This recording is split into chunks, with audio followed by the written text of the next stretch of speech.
नमस्कार दर्शकों, स्वागत है आपका संवाद कार्यक्रम में। दर्शकों, आज हम बात करने जा रहे हैं धरती के बढ़ते बुखार के बारे में। जिस प्रकार से मनुष्य को जब बुखार चढ़ता है तो वो कितना असहज हो जाता है, उसी प्रकार से जब धरती का तापमान बढ़ रहा है तो सोचिए धरती कितनी असहज है। और आज इसी से जुड़ा हुआ विषय है, बात करेंगे जलवायु परिवर्तन के बारे में। जल और वायु जो कि बहुत ही महत्वपूर्ण तत्व है हमारे जीवन के लिए, और इसका संतुलन जब बिगड़ता है तो हमारे जीवन का भी संतुलन बिगड़ता है और ये वैश्विक संकट है। इसी पर चर्चा करेंगे।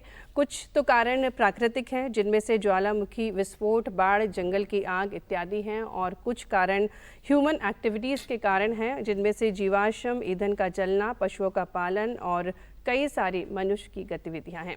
तो इसी पर चर्चा के लिए आज हमारे साथ स्टूडियो में विषय विशेषज्ञ के तौर पर हैं श्री डॉक्टर वेद प्रकाश जी, जो कि वैज्ञानिक हैं, निदेशक हैं मौसम केंद्र से। सर, बहुत बहुत स्वागत है आपका।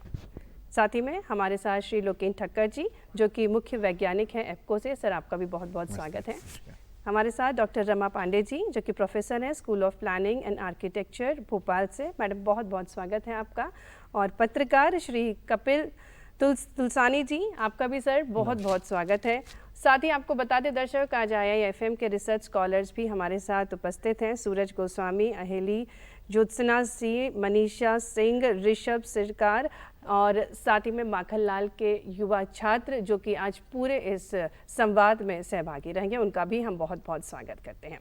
और जैसा कि मैंने आपको पूर्व में बताया कि जलवायु परिवर्तन आज हमारा विषय है। पहला प्रश्न हम ठक्कर सर से करना चाहेंगे। लोकेन सर, आपसे जानना चाहेंगे, जल और वायु दोनों ही बहुत ही महत्वपूर्ण तत्व हैं हमारे जीवन में, प्रकृति के लिए बहुत महत्वपूर्ण है। इसके बारे में दर्शकों को समझाएं। नमस्कार। आपने एक बहुत अच्छा सवाल किया। मैं पहले तो ये बताना चाहूँगा कि जल एक शब्द है, वायु एक शब्द है, और दोनों को मिलकर के एक शब्द नया बना है जलवायु। जलवायु को हम दो अलग अलग शब्दों में नहीं देख सकते। जलवायु को अंग्रेजी में हम क्लाइमेट कहते हैं, और यहाँ हमको ये थोड़ा सा अंतर समझना होगा कि क्लाइमेट और वेदर में अंतर है। क्लाइमेट हम वो है जो हम एक्सपेक्ट करते हैं। जैसे अभी गर्मी का मौसम शुरू हो रहा है तो हम गर्मी महसूस की उम्मीद है हमको, लेकिन मौसम रोज़ बदलता है, बल्कि सुबह अलग और शाम को अलग होता है, घर के अंदर और घर के बाहर अलग होता है। इसको हम मौसम कहेंगे। लेकिन क्लाइमेट वो है जो एक हमको स्थायी रूप से गर्मी के मौसम में गर्मी का महसूस, बारिश में बारिश, सर्दियों में सर्दी हो।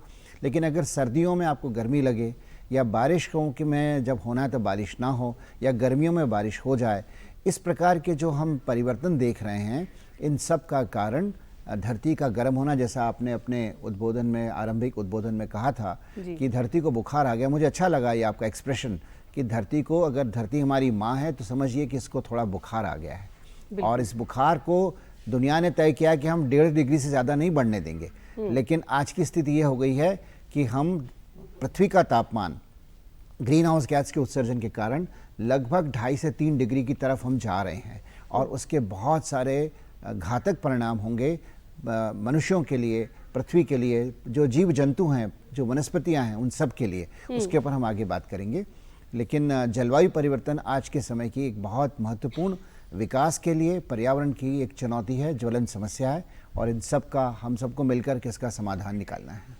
बिल्कुल सर, बहुत अच्छे से आपने समझाया कि कितना ज़रूरी है इस विषय पर चर्चा करना, क्योंकि ये वैश्विक संकट है। हमारे साथ मौसम केंद्र के निदेशक हैं डॉक्टर वेद प्रकाश जी। सर, हम देख सकते हैं, हम भारत की बात करें, हम किसी भी देश की बात करें, सब तरफ मौसम का पैटर्न बदला हुआ है। ना सिर्फ मौसम, बल्कि स्वास्थ्य की बात कर ले, कृषि की बात कर ले, नगरीकरण की बात कर ले, वन, नदियों, पर्वत, ग्लेशियर, किसी चीज़ की भी बात कर ले, तो सब तरफ परिवर्तन देखा जा सकता है। और इन सभी को दीर्घकालिक अंतराल में आप कैसे देखते हैं, और हमें समझना कितना ज़रूरी है? देखिए, जैसा लोकेन जी ने कहा कि जलवायु परिवर्तन एक ऐसी स्टेज में आ चुका है जहां से हम इरिवर्सिबल फेज में जा रहे हैं। बिल्कुल।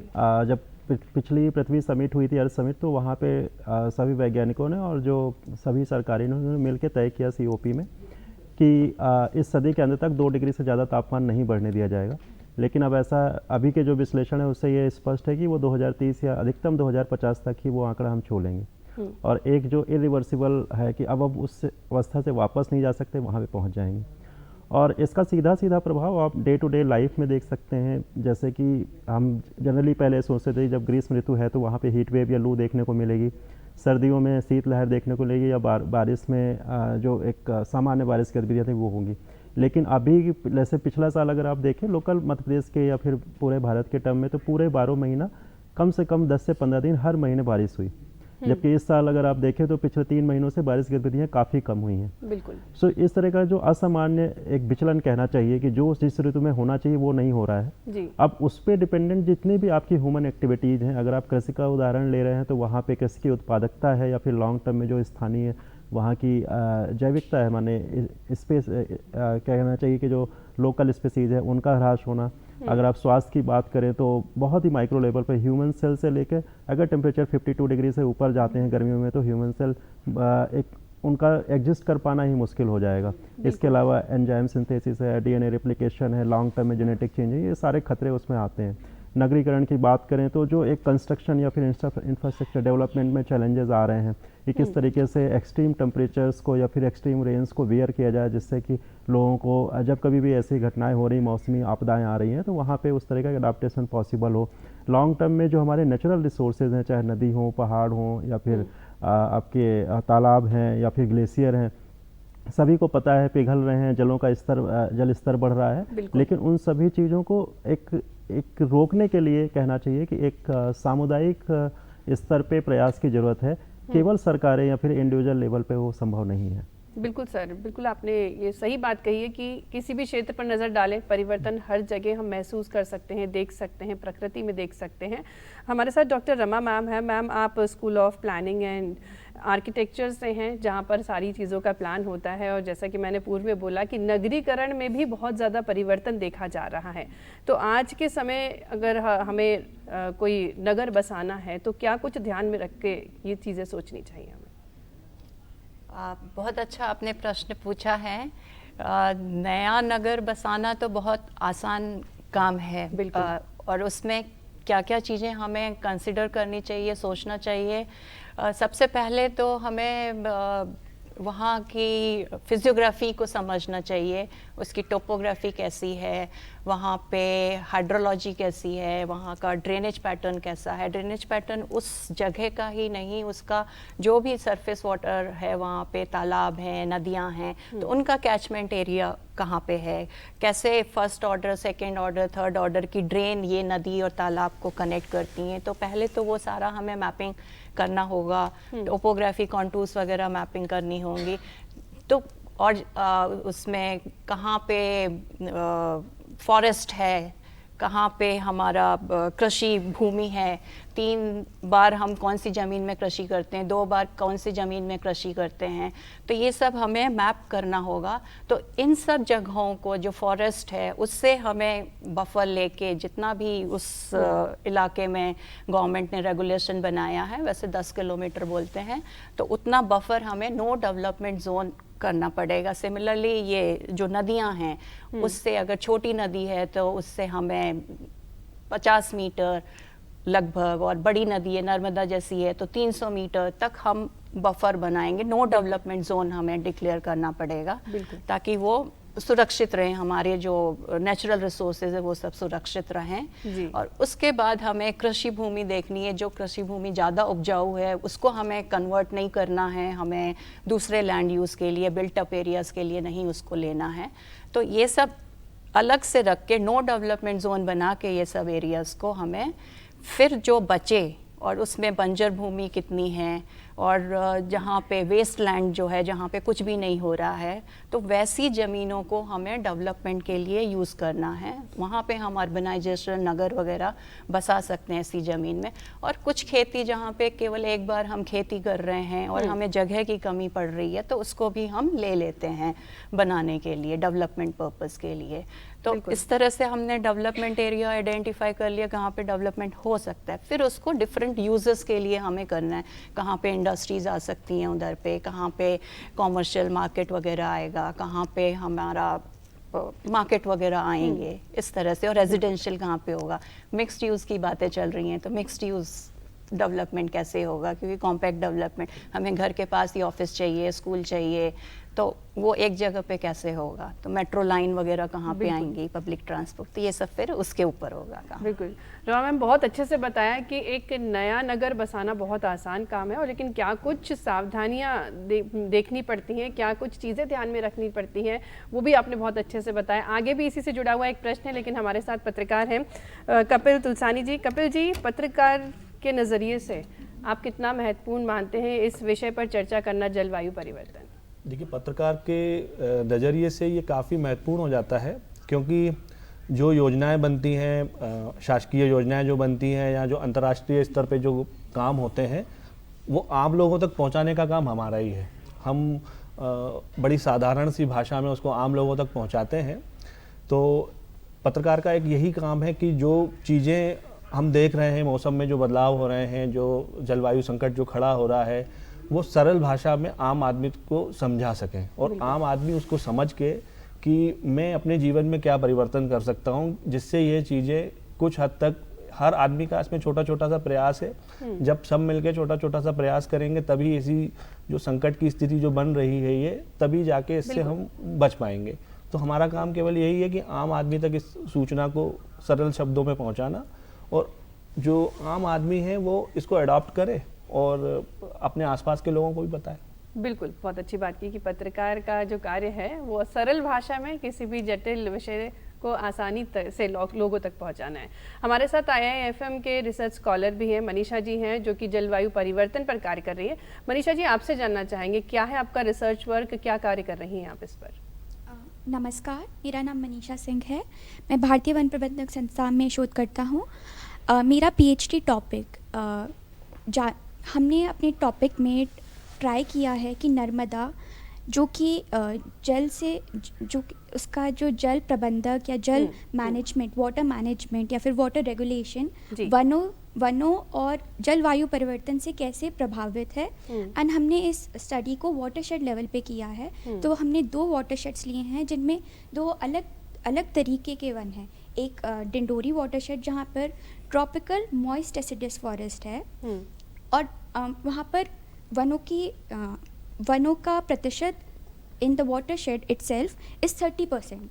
एंड बरवानी वाटरशेड, जहाँ पर ट्रॉपिकल ड्राई डेसिडस फॉरेस्ट है, एंड वाटरशेड एरिया में ओनली 7% फॉरेस्ट कवर है।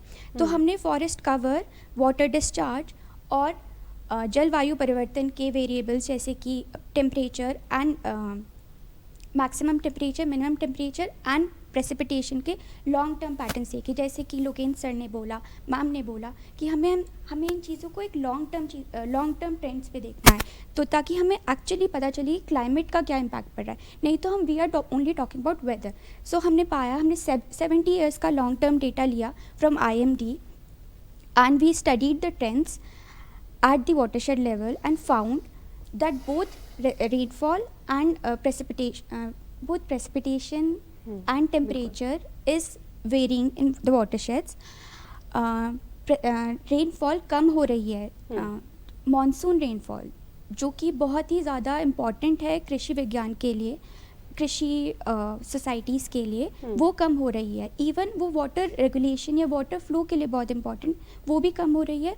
And temperature is on the rise, maximum temperature, minimum temperature दोनों ही बढ़ता जा रहा है। बट डिंडोरी में, जहाँ पे जंगल ज़्यादा हैं, जहाँ पे वन ज़्यादा हैं, घने वन हैं, वहाँ पे वाटर डिस्चार्ज आ रहा है, वो फिर भी बरवानी से बहुत ज़्यादा है। तो हमें पता चलता है कि फॉरेस्ट का जो रेगुलेटरी रोल है वाटर को बनाने में, वाटर साइकिल को इनिशिएट करने में, वो बहुत ज़्यादा अच्छे से क्लियरली आ रहा है हमारी रिसर्च के। बिल्कुल मनीषा, बहुत अच्छे से आपने अपने रिसर्च वर्क के बारे में बताया। वेद प्रकाश सर, आपसे जानना चाहेंगे, जो मनीषा ने अपने रिसर्च वर्क के बारे में बताया कि बारिश और प्रेसिपिटेशन दोनों के बारे में, हमारे दर्शकों को संक्षिप्त में बताएं सर कि क्या रिसर्च वर्क है इनका और क्यों ज़रूरी है इस पर कार्य करना। देखिए, होता क्या है, अगर हम भारतीय उपमहाद्वीप की बात करें, खासकर दुनिया के अलग अलग हिस्सों का जो मानसून पैटर्न है, जो वहाँ पे प्रोमिनेंट सीजन होता है, उसका अलग अलग रीज़न होता है जी। इंडिया में जो रेन है वो मानसून सीजन, जो एक ग्रीष्मकालिक वर्षा ही कहना चाहिए, जो जून के अंतिम या तीसरे सप्ताह से सक्रिय हो जाता है, सितंबर या फिर अक्टूबर के पहले दूसरे सप्ताह तक सक्रिय रहता है।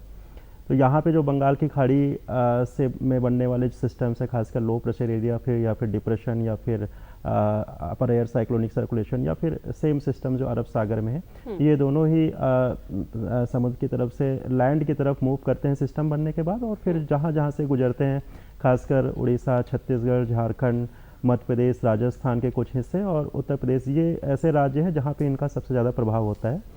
और पूर्वोत्तर भारत के भी कुछ राज्य हैं जहाँ पे इन सिस्टम से बारिश होती है जी। तो ऐसे में एक कहना चाहिए कि जो मानसून सीजन में नमी का फ्लो है, मॉइस्चर फ्लक्स है, वो तो नेचुरली अवेलेबल होता है, और ख़ासकर जो निचले स्तर के बादल हैं, स्टेटस क्लाउड हैं या फिर क्यूमुलस क्लाउड हैं मध्य स्तर के, वो भी आसमान में रहते उस समय। लेकिन जो इवेपोट्रांसपिरेशन की वजह से एक कहना चाहिए जो मॉइस्चर अवेलेबिलिटी है ज़मीन की सतह के आसपास, वो उन क्लाउड्स को एक तरीके से इग्नाइट करती है सैचुरेशन अटेंड करने में, जिसके कारण कहीं पे भी क्लाउड्स तो हैं लेकिन वहाँ पे बारिश कहीं कम हो रही, कहीं ज़्यादा हो रही। वो इस बात पे निर्भर करेगा कि क्लाउड का जो प्रेसिपिटेशन है कंडेंसेशन के बाद वो कहाँ पे कितना फेवरेबल है। और इस प्रोसेस में जो फॉरेस्ट है उनकी भूमिका ज़्यादा हो जाती है। जहाँ पे चौड़ी पत्ती वाले वन होंगे या फिर बहुत घने जंगल हैं, वहाँ पे आपका इवेपोट्रांसपिरेशन बहुत ज़्यादा होगा, वाष्पोत्सर्जन जिससे मैं कह सकता हूँ हिंदी में। और ऐसी स्थिति में जो इवन अगर आपकी मॉइस्ट कंडीशन उतनी फेवरेबल नहीं भी है अपर एयर में, तब भी वहाँ पे बारिश गतिविधियाँ सामान्य हो सकती हैं। तो एक तो ये है। दूसरा ये है कि एक बार बारिश होने के बाद जो वाटर पर्कुलेशन का रोल है ज़मीन के स्तर के नीचे, वहाँ पे भी जो लंबी गहराई वाली जड़ें वाले जो वृक्ष हैं वो उसमें महत्वपूर्ण भूमिका निभाते हैं, क्योंकि उनकी वजह से पर्कुलेशन ईजी हो जाता है। और साथ में जो रिवर बेसिन है वहाँ तक उस वाटर को डिस्चार्ज करने में भी वो अपर अर्थ क्रस्ट में भूमिका निभाते हैं। तो वनों का रोल सिर्फ बारिश कराने तक सीमित नहीं है, उस जल को संरक्षित करने पर और नदियों तक पहुंचाने में, तीनों में है। बिल्कुल। तो वहाँ पे वन संरक्षण, वनों में जो बदलाव हो रहा है, लोकल इकोसिस्टम में जो चेंजेस हैं, और अल्टीमेटली जो वाटर बॉडीज़ हैं उनमें जो वाटर है उसमें क्या कहना चाहिए कि उनका कंपोजिशन किस तरीके से चेंज हो रहा है, ये सारी चीज़ें क्लाइमेट चेंज के साथ एक बार स्टडी की जानी चाहिए। बिल्कुल। तो कितना महत्वपूर्ण है जल, जंगल, ज़मीन, ये तीनों का रोल प्रकृति में, और न सिर्फ बारिश के लिए हमारे पेड़ रिस्पॉन्सिबल हैं बल्कि उसको संरक्षित रखने के लिए भी जिम्मेदार हैं। अब हम लोकेंद्र सर से एक बहुत ही महत्वपूर्ण प्रश्न करने जा रहे हैं। जलवायु परिवर्तन में ग्रीन हाउस गैसेस का उत्सर्जन मुख्य कारण है सर, इसको विस्तार से समझाएं कि क्या है कारण, और इतना सारा जो मीथेन है, कार्बन डाइऑक्साइड है, जिसमें महत्वपूर्ण रोल है इनका जलवायु परिवर्तन में, सर विस्तार से जानना चाहेंगे। देखिए, जलवायु परिवर्तन के लिए जो सबसे महत्वपूर्ण जिम्मेदार कारण बताया जा रहा है वो मानव निर्मित, मतलब हमारे गतिविधियों के कारण कुछ ग्रीन हाउस गैसेस हैं जो कि वातावरण में जा रही हैं। अगर ग्रीन हाउस गैस नहीं होगी तो हमारी पृथ्वी का जो तापमान है, जो हमारे जीवन के लिए आवश्यक है, वो भी नहीं रहेगा। तो ग्रीन हाउस गैस नहीं चाहिए ऐसे नहीं है। ग्रीन हाउस गैस की एक परत हमारी पृथ्वी के चारों ओर है। दुर्भाग्य से हमारी जो पिछले 100, 150, 200 साल में जो हमने औद्योगिक गतिविधियां की हैं, औद्योगिक क्रांति जिसको हम कहते हैं, इंडस्ट्रियल रेवोल्यूशन, उसके कारण बहुत सारी ऐसी गैसेस हैं जिनका उत्सर्जन वातावरण में बहुत ज़्यादा हो गया है। बिल्कुल। और इसमें सबसे महत्वपूर्ण है कार्बन डाइऑक्साइड। कार्बन डाइऑक्साइड की मात्रा ज़्यादा है लेकिन वो सबसे कम घातक है, लेकिन उसकी मात्रा लगभग 80% है। लेकिन मीथेन है, सल्फर हेक्साफ्लोराइड है, नाइट्रस ऑक्साइड हैं, ये अन्य ऐसी गैसेस हैं, और फिर बहुत सारी सुपर ग्रीन हाउस गैस जिनको हम कहते हैं, जो कि हमारी ओजोन परत को भी नुकसान पहुंचाती हैं। और वो super green house gases climate change के लिए भी रिस्पॉन्सिबल हैं, जिसमें बहुत सारे हमारे जो हाइड्रोफ्लोरोकार्बन्स हैं वो भी इम्पॉर्टेंट हैं। अब देखिए कि कार्बन डाइऑक्साइड तो मैं सांस ले रहा हूँ तो मेरी सांस से भी बाहर निकल रही है, तो जीवन है तो ये सब गतिविधियाँ होंगी ही। चिंता इस बात की है कि क्या हम अतिरिक्त रूप से कुछ ऐसा कर रहे हैं। जैसा आपने अपने शुरू में कहा था, जीवाश्म ईंधन का जो हम दहन करते हैं, मतलब जो फॉसिल फ्यूल है, फॉसिल फ्यूल मतलब डीजल, पेट्रोल, कैरोसिन, गैस, इसके दहन से सीधे सीधे वातावरण में ग्रीन हाउस गैस निकलती। कोयला जलाना पड़ता है, हमको बिजली की बहुत आवश्यकता है, कोयले को हम जलाते हैं, इससे बहुत ज़्यादा कार्बन डाइऑक्साइड निकलती है। हम अगर खेती किसानी की आपने बात की, खेती किसानी हमारे जीवन की, हमारी संस्कृति, हमारी परंपरा का हिस्सा है। पशुपालन हमारे जीवन का एक हिस्सा है। हमारी धार्मिक पारंपरिक आस्थाओं में पशुपालन एक महत्वपूर्ण गतिविधि है। बिल्कुल। लेकिन इससे भी थोड़ा बहुत ग्रीन हाउस गैस निकलता है। लेकिन हम यहाँ पे हम ये कभी नहीं कह सकते कि खेती किसानी बंद कर दें या पशुपालन बंद करें। लेकिन अगर हम अनावश्यक रूप से फर्टिलाइज़र अगर डाल रहे हैं, यूरिया का अगर हम अधिक उपयोग कर रहे हैं, तो उससे सीधे सीधे नाइट्रस ऑक्साइड हमारे वातावरण में आती है, जो कि कार्बन डाइऑक्साइड से लगभग 270 गुना अधिक घातक है। तो अगर हम ये अपने जीवन में, अपनी कृषि परंपरा में अगर हम फर्टिलाइजर्स का उपयोग थोड़ा संतुलित करें, तो शायद कृषि क्षेत्र से निकलने वाला जो ग्रीन हाउस गैस उत्सर्जन है वो कम होगा। वैसे टोटल उत्सर्जन में लगभग 70 से 75% तो सिर्फ ऊर्जा आधारित है। बिल्कुल। बाकी शहरीकरण से कचरा, जैसे हमारे जो शहरों के किनारों पर आप देखते हैं कि बहुत सारे कचरे के ढेर होते हैं। आजकल तो हम स्वच्छता अभियान में ये सब ध्यान रख रहे हैं इन सब चीज़ों का, बिल्कुल। लेकिन कचरों के ढेर से बहुत सारा मीथेन गैस निकलती है। अगर हमारा सीवेज जा रहा है उसमें से मीथेन गैस निकलती है। तो कोयलों की खदानों से अगर अब ओपन कास्ट माइनिंग है, उससे कोल बैड मीथेन निकलती है, जो कि कार्बन डाइऑक्साइड से लगभग 21 गुना अधिक घातक है। बिल्कुल। तो ये सब ग्रीन हाउस गैसेस जिसके मैंने आपको नाम लिए हैं, कार्बन डाइऑक्साइड, मीथेन है, नाइट्रस ऑक्साइड है, सल्फर हेक्साफ्लोराइड है, ये सब गैसेस मानवीय गतिविधियों के कारण, औद्योगिक गतिविधियों के कारण निकल रही है, और ये सब जाके वातावरण में जो प्राकृतिक रूप से ग्रीन हाउस गैस की एक परत हमारी पृथ्वी पर है उसको मोटा कर रही है। बिल्कुल। अगर आपके शब्दों में कहूँ कि बुखार क्यों आया है, तो बुखार ये असली बुखार नहीं है। अगर आपको गर्मी के मौसम में एक मोटा कंबल आपको उड़ा दिया जाए तो आपको बुखार आने लगेगा ना। तो ये समझ लीजिए कि हमारी पृथ्वी को, जो हमारी धरती माता है, इसको हमने अपनी गतिविधियों के कारण ग्रीन हाउस गैस का एक मोटा कंबल उड़ा दिया, एक बहुत मोटी शॉल उड़ा दी है। उसके कारण उनको उसका तापमान बढ़ रहा है। तो इसका सोल्यूशन भी यही है कि हम अपनी गतिविधियों को में अगर ग्रीन हाउस गैस उत्सर्जन कम करेंगे तो शायद इस समस्या का हम समाधान ले पाएंगे। बिल्कुल ठक्कर सर, बहुत अच्छी बात आपने कही है कि जो हमारी धरती माँ है उसे एक मोटा कंबल पहना दिया और इसी कारण से धरती माँ को बुखार आ गया है, और यही कारण है जलवायु परिवर्तन का। दर्शकों, यही रुकेंगे हम संवाद कार्यक्रम में एक छोटे से विराम के लिए।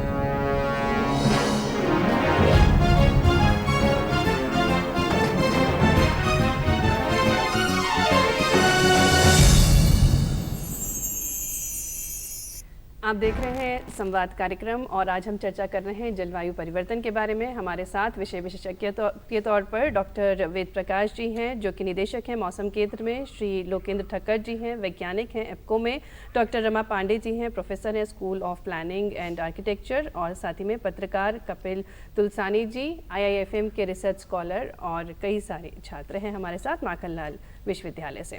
जैसा कि हम चर्चा कर रहे थे कि ग्रीन हाउस की जो गैसें हैं उसके कारण जलवायु परिवर्तन में बहुत ज़्यादा बढ़ोतरी आ रही है, और हमारे साथ डॉक्टर रमा मैम हैं। रमा मैम, जैसा कि ठक्कर सर ने बोला कि जनसंख्या एक बहुत बड़ी समस्या है, कार्बन डाइऑक्साइड जितना घातक नहीं है लेकिन उसकी तादाद बहुत ज़्यादा है। तो इस जनसंख्या एक मुख्य कारण है जलवायु परिवर्तन में। कई सारे नगर बस रहे हैं जहाँ संख्या बढ़ती ही जा रही है जनसंख्या। तो क्या उसको कंट्रोल करने के लिए, जनसंख्या को नियंत्रित करने के लिए और पर्यावरण को संरक्षित करने के लिए क्या कुछ प्लान किया जा रहा है आगे, जो पुराने हमारे नगर हैं उन वहाँ पर जलवायु परिवर्तन को संतुलित करने के लिए? अच्छा प्रश्न आपने किया है। जो कोशिश की जा रही है, देखिए जनसंख्या तो ऐसी है जो नेचुरल ग्रोथ होती है वो तो होगी ही, उसको हम नहीं कंट्रोल कर सकते हैं।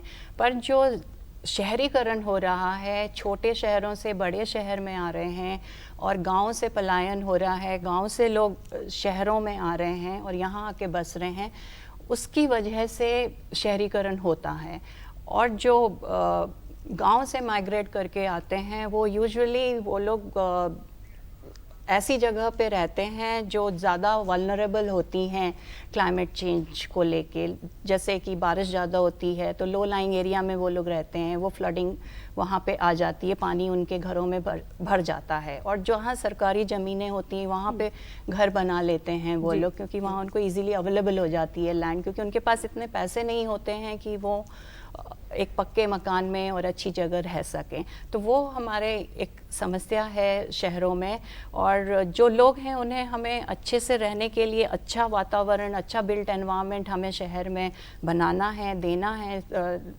और सबकी ज़रूरतें अलग अलग होती हैं, किस तरह से उनको अपने आसपास का वातावरण चाहिए रहने के लिए, तो उसके हिसाब से भी हमें काम करना है।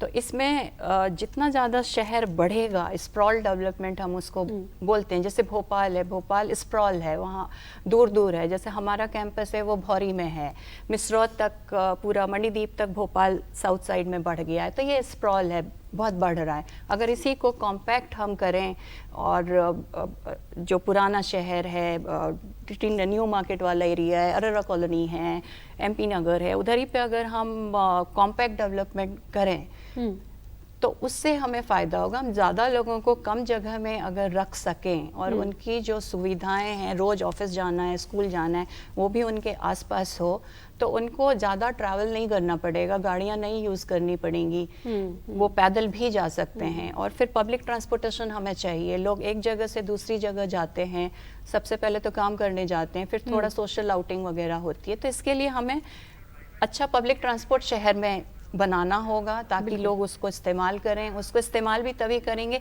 जब लास्ट माइल कनेक्टिविटी होगी।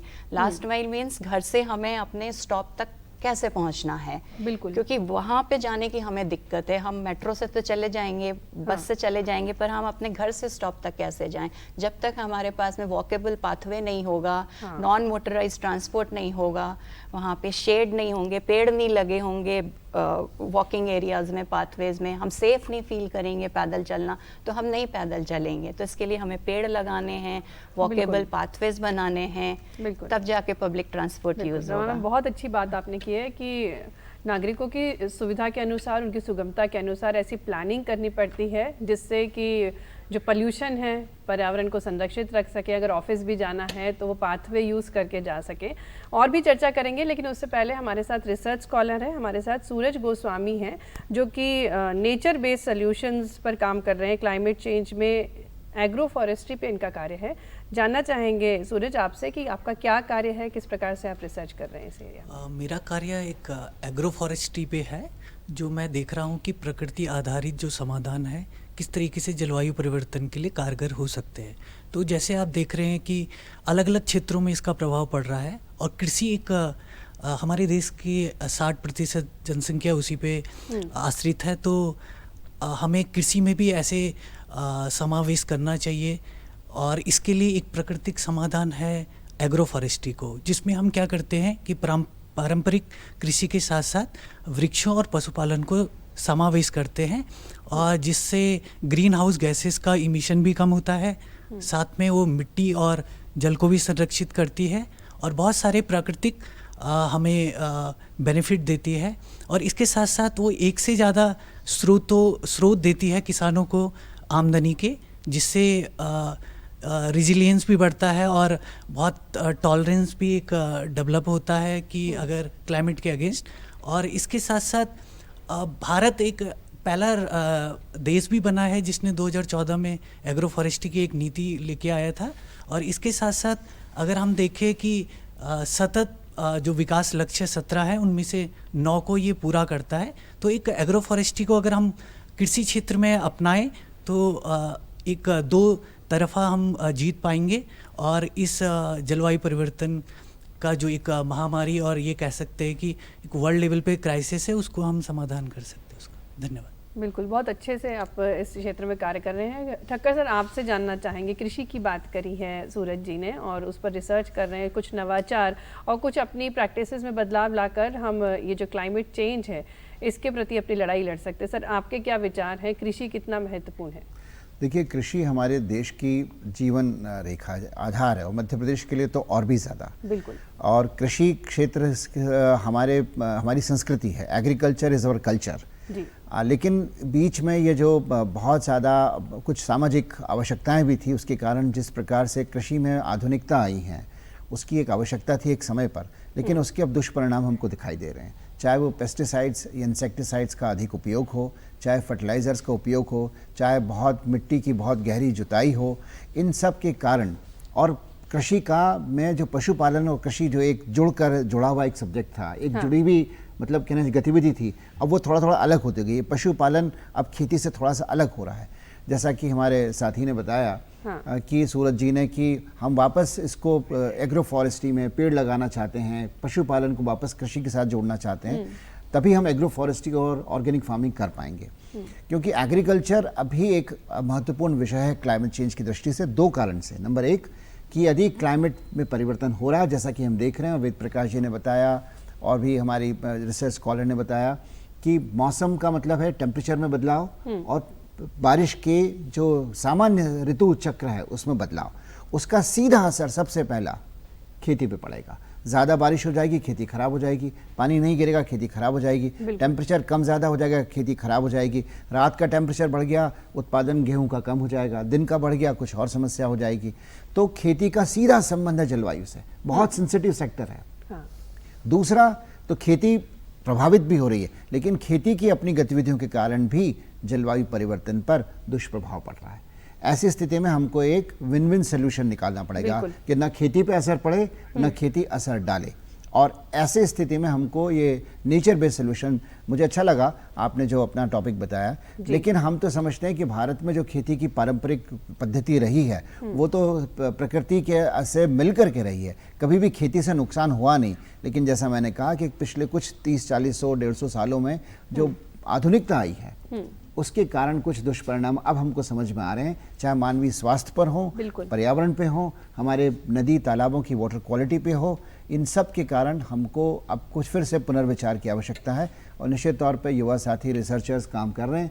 तो हम समझते हैं कि खेती किसानी का जलवायु पर कम से कम असर होगा और जलवायु परिवर्तन के कारण भी खेती कम से कम प्रभावित होगी, ताकि एक संतुलित वातावरण निर्मित होगा। बिल्कुल बिल्कुल, बहुत अच्छे से सर बताया। कृषि बहुत महत्वपूर्ण है। हमारे परंपराओं में कृषि की बात हमेशा से प्राचीन काल से जारी रही है और प्राकृतिक खेती के लिए बढ़ावा ज़्यादा दिया जाता है। और आज के समय जो प्राकृतिक खेती नहीं हो रही है वो भी एक मुख्य कारण है जिसकी वजह से जलवायु परिवर्तन हो रहा है। हम वेद प्रकाश सर आपसे जानना चाहेंगे, कृषि और मौसम एक दूसरे से बहुत जुड़ा हुआ है। किसान भाइयों को इंतज़ार रहता है कि मौसम अपडेट उन्हें किस प्रकार प्राप्त हो, लेकिन जलवायु परिवर्तन के कारण ये जो मौसम अपडेट होता है इसमें कई परिवर्तन देखे जाते हैं और कई बार जो घोषणाएं होती हैं उसके विपरीत मौसम हो जाता है और इसका मुख्य कारण जलवायु परिवर्तन। सर इस पर आप क्या कहेंगे?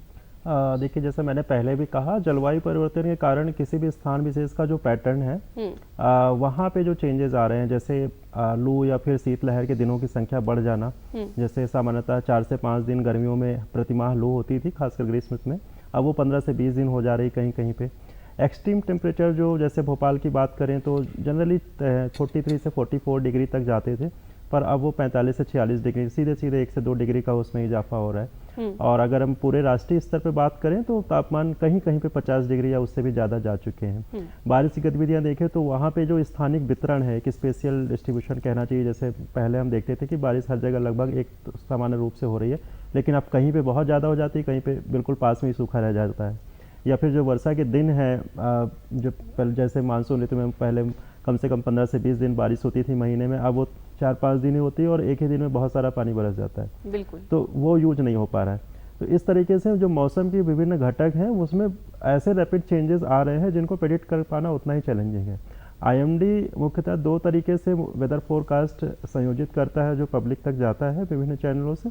वो है, एक तो पहला सिनाप्टिक एनालिसिस होता है जिसमें समुद्र और जो स्थल के ऊपर और साथ में ऊपरी हवा के क्षेत्रों में जो सिस्टम्स बने हुए हैं, वेदर सिस्टम्स, उनका एनालिसिस किया जाता है और उसके बेसिस पे अगले 24 से 48 घंटों में क्या इम्पैक्ट आने वाला है उसको हम देखते हैं। बिल्कुल। इसके अलावा दूसरा है जो सुपर कंप्यूटर्स पे हमारे numerical weather prediction model run करते हैं, वो ऑटोमेटिक फॉर्म में एक फोरकास्ट जनरेट करते हैं और ये सारी चीज़ें कंबाइन करके और जो भी वरिष्ठ वैज्ञानिक है देश भर के, वो एवरी डे मॉर्निंग में उन चीज़ों को विश्लेषण करके पब्लिक तक वो चीज़ें पहुंचाते हैं। अब यहाँ पे जैसा कि मैंने बताया, क्लाइमेट चेंज की वजह से रैपिड चेंजेस आ रहे हैं, तो जो मॉडल जिस तरीके से डेवलप किए गए हैं उनका रिजल्ट उस तरीके से नहीं आता है। वहाँ पे एक कहना चाहिए कि अनसीन केसेस या फिर अनएक्सपेक्टेड चीज़ें हो रही हैं। तो उन चीज़ों को हमें इम्प्रूव करने की ज़रूरत है ताकि जो मॉडल है वो क्लाइमेट चेंज को अडॉप्ट कर सकें।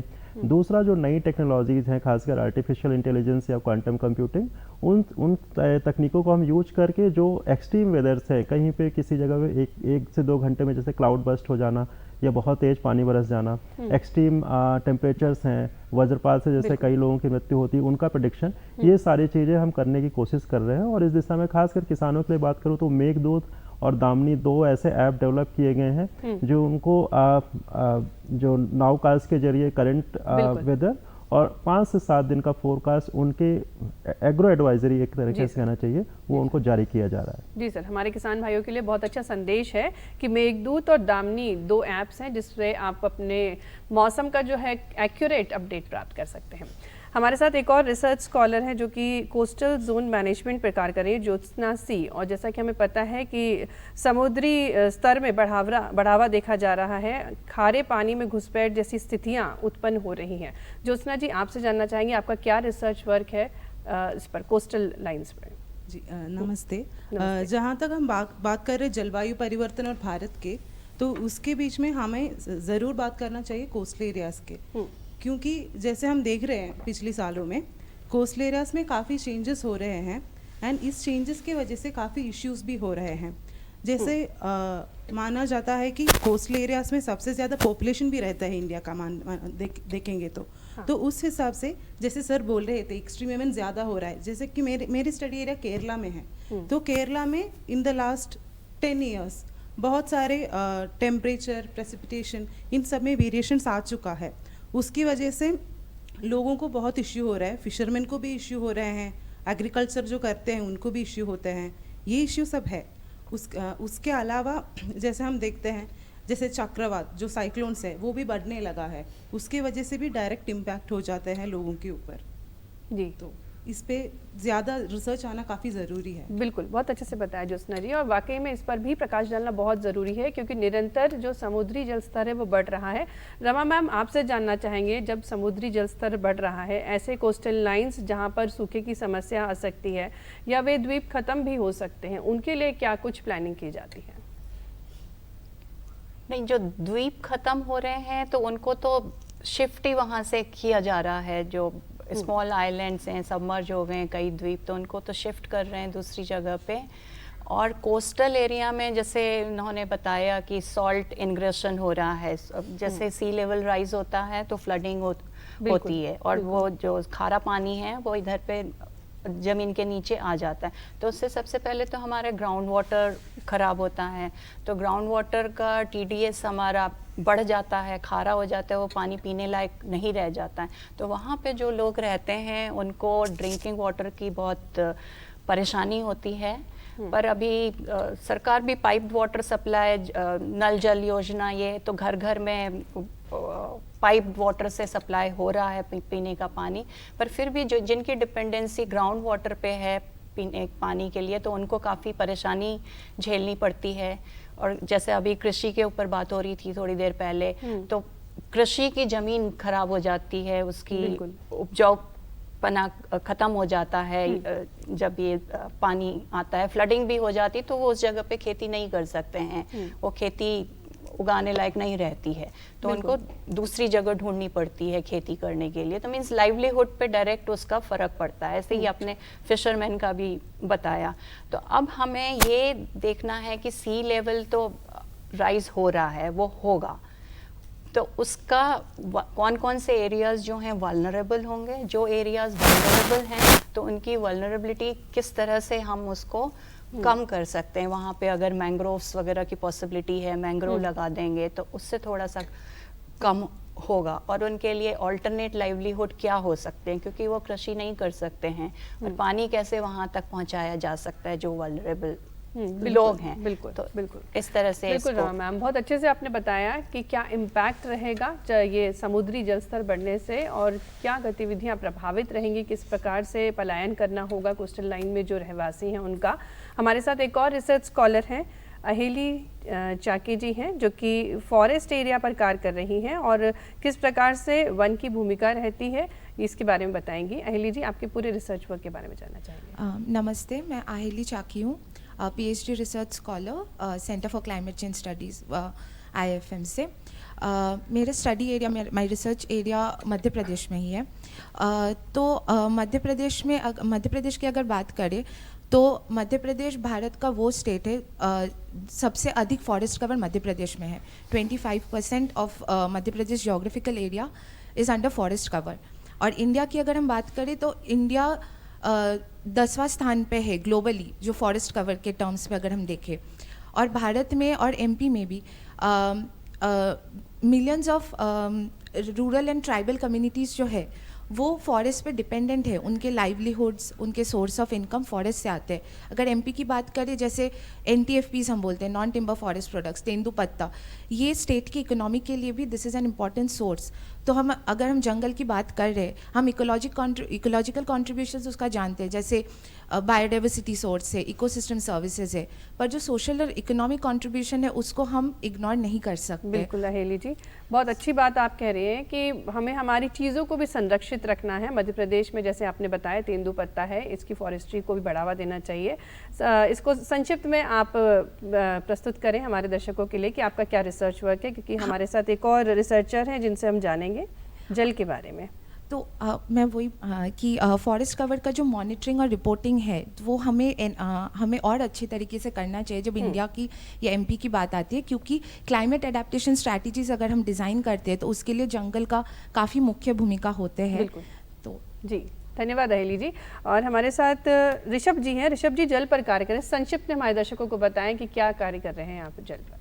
जी नमस्ते, मेरा नाम ऋषभ है। तो मुझे इसरो के द्वारा सुदूर संवेदन, जिसको हम रिमोट सेंसिंग बोलते हैं, उसमें विशेषज्ञता प्राप्त है। तो सुदूर संवेदन में हम सैटेलाइट के द्वारा तस्वीरें लेते हैं, जिससे हमें जलवायु, भूमि उपयोग और ऐसे प्राकृतिक प्रक्रियाओं के बारे में जानकारी मिलती है। मैं इस जानकारी को आधुनिक कंप्यूटर सिमुलेशंस और आर्टिफिशियल इंटेलिजेंस से मॉडलिंग में इस्तेमाल करता हूँ। बिल्कुल। तो मेरी शोध से ये स्पष्ट रूप से साबित हुआ है कि जब मैं नर्मदा नदी पे शोध कर रहा हूँ, कि उन जल ग्रहण या वाटरशेड जो बोलते हैं, जहाँ पे फॉरेस्ट कवर ज़्यादा है, जहाँ फॉरेस्ट कवर ज़्यादा ही नहीं, उनका हल्स अच्छा है, वहाँ पे नर्मदा नदी का बहाव काफ़ी गुना अधिक है इन कंपैरिजन या उनकी तुलना पे जहाँ जिन जल ग्रहणों में फॉरेस्ट कवर कम है।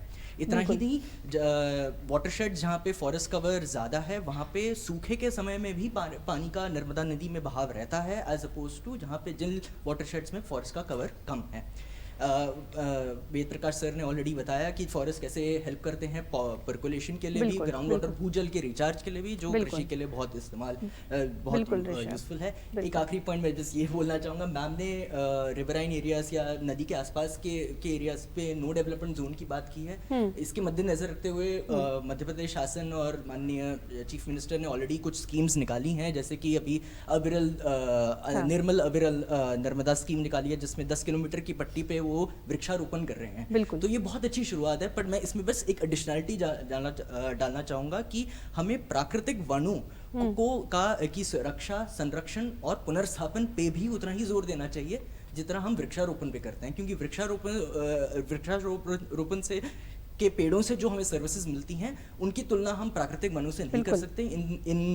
इनको स्थापित होने में हज़ारों साल लगते हैं। बहुत इंपॉर्टेंट पॉइंट है ये, और इनका प्लांटेशन बहुत ज़रूरी है, इस पर हमें विचार ज़रूर करना चाहिए। हमारे साथ कुछ छात्र हैं, उनमें से जया बिंद्रा है जो प्रश्न पूछना चाहेंगी। माइक कृपया आप जया तक पहुंचा दें।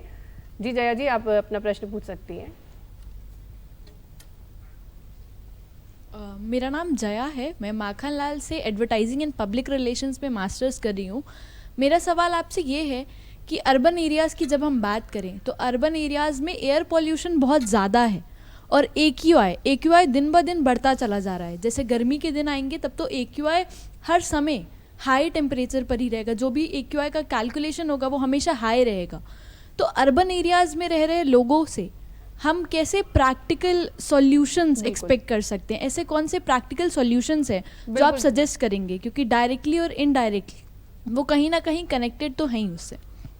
ठक्कर सर, देखिए एयर क्वालिटी इंडेक्स के बारे में आपने कहा है, और गर्मी के मौसम से ज़्यादा सर्दियों के मौसम में एयर क्वालिटी हमारी ख़राब होती है, जैसा कि हम देखते हैं अखबारों में भी छपता है, दिल्ली में या बड़े महानगरों में। तो एयर क्वालिटी में जो सबसे बड़ा जो दो इंडिकेटर्स हैं, एक तो हमारा जो PM 2.5 और PM 10, ये डस्ट के पार्टिकल्स हैं जिसके ऊपर बहुत सारे हमारे केमिकल्स, जो बेंजीन है या कार्बन डाइऑक्साइड है या सल्फ़र हैं या नाइट्रस ऑक्साइड हैं या इस प्रकार की जो अनबर्न्ड पार्टिकल्स हैं हमारे गाड़ी के धुएं से निकलते हैं, ये छोटे छोटे डस्ट के पार्टिकल जिनकी बहुत माइक्रो नैनो साइज़ होती है, ये वातावरण में रहते हैं और ये हमारे श्वसन के साथ हमारे शरीर में चले जाते हैं। अब देखिए, भारत जैसे देश जिनको जो ट्रॉपिकल कंट्री है, यहाँ की जलवायु ऐसी है कि यहाँ पर गर्मी होगी, सूखा होगा, धूल बहुत शुष्क होगी, हवा में धूल आएगी ही। ये सब तो हमारे प्राकृतिक कारण हैं जिसके कारण हमको ये AQI हमारा बिगड़ जाता है। लेकिन इसके अलावा बहुत सारे इसमें भी मानवीय कारण हैं। जैसे सबसे बड़ा कारण है कि कंस्ट्रक्शन हो रही है तो उसमें से धूल निकल रही है। हम अपने मकानों को बनाते हैं तो उसको ढकते नहीं हैं। हमारी सड़कों की पे धूल होती है, उसको धूल हम हटा रहे हैं लगातार। आप देख रहे हैं नगर निगम की गाड़ियाँ डस्ट को कैप्चर कर रही हैं जी, छिड़काव करना पड़ता है। इसके अलावा बहुत सारे जो खेती में उपयोग के बाद जो हमारी पराली है, जिसको हम कहते हैं एग्रीकल्चर वेस्ट, जिसको हम बोलते हैं, स्टबल्स हैं, उसको जला देते हैं। उसको जलाने से भी बहुत सारा धुआं और पार्टिकल्स जो है हवा में आ जाते हैं। तो मेरा ये सिर्फ इतना कहना है कि अगर जो मानवीय कारणों से हम वायु प्रदूषण को कर रहे हैं, अगर उनको हम कम करें तो ये AQI हमारा बहुत कुछ नियंत्रित हो जाएगा। बिल्कुल सर, बहुत बहुत धन्यवाद सर। और आज की चर्चा बहुत महत्वपूर्ण थी, जलवायु परिवर्तन, जिस पर हमारे साथ जो पैनलिस्ट उन्होंने बहुत ही महत्वपूर्ण जानकारी दी। रिसर्च स्कॉलर्स ने हमें बहुत महत्वपूर्ण जानकारी दी और इनमें से कुछ जलवायु परिवर्तन से निपटने के उपाय हमें मालूम ही हैं। ग्रीन हाउस गैसों के उत्सर्जन को कम करना, वनों का संरक्षण करना, वृक्षारोपण करना, सतत कृषि को बढ़ावा देना और जागरूकता बढ़ाना।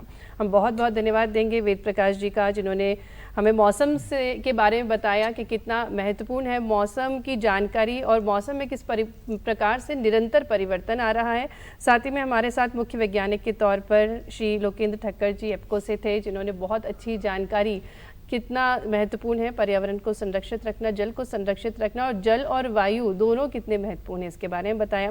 साथ ही में डॉक्टर रमा पांडे जी, जो कि school of planning and architecture से थी, कितना ज़रूरी है प्लानिंग करके किसी भी नगर को बसाना और पर्यावरण को संरक्षित रखना। साथ ही में पत्रकार और हमारे साथ रिसर्च स्कॉलर और छात्र छात्राएँ, जिन्होंने बहुत अच्छे से सहयोग प्रदान किया है इस संपूर्ण जानकारी को आप तक पहुँचाने के लिए। और इसी के साथ हम उम्मीद करेंगे कि आप भी जलवायु को संरक्षित रख के, पर्यावरण को संरक्षित रख के इस जलवायु परिवर्तन का जो संकट है, वैश्विक संकट है, इससे लड़ने में आप भी अपना सहयोग प्रदान करेंगे। इसी के साथ मैं आपसे लूँगी इजाज़त। नमस्कार।